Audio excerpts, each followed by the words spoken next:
بەرامێت و پرسیارمان لێیان وتمان ئایا وەرگرتنی دەبابە و ناقیلە لە حکوومەتی عێراقی ئەوە بە خاڵێکی ئیجابی ئەزانن لە مەسیرەی ئاشتی یا بە سلبی. هەروەها ئەوە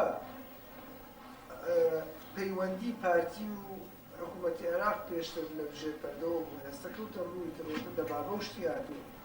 ئەگەر ئەو پەڕیسقەی نەبێ حکوومەتی عێراقی بە قیادەی پارتی ڕۆژێ لە ڕۆژان ئەو چەکە دش بە عێراق بەکارهێنەی داتێ سەدام حوسێنەوە گێلە وەدە نەزانە ئەو چەکانە تەسلیم بە عێراقا بۆی سبەینێکی بەخۆیەوە بنێ ئەگەر زامنی ئەو مۆزوعی نەکردبوو. لەبەرەوە وتمان ئەمە هەنگاوەکانە ئەیانەوێ شارەکەی خۆی بینی پەکەکە و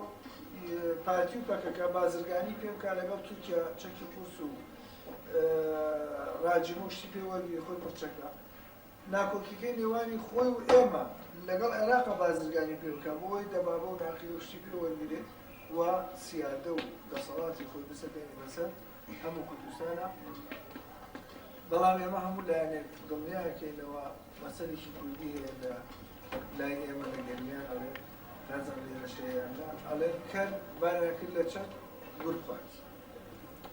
لای ئێمە واڵێ لە گەرمیان کەر حاشازە باریان کرد لە چەک گورگ خوارد. ئێمە هیچ وەختە نەکرد دەبابە عێراقی نەترساوی خبرێشمان هەیە لە شەڕ لە بەیانخۆشی دەبابە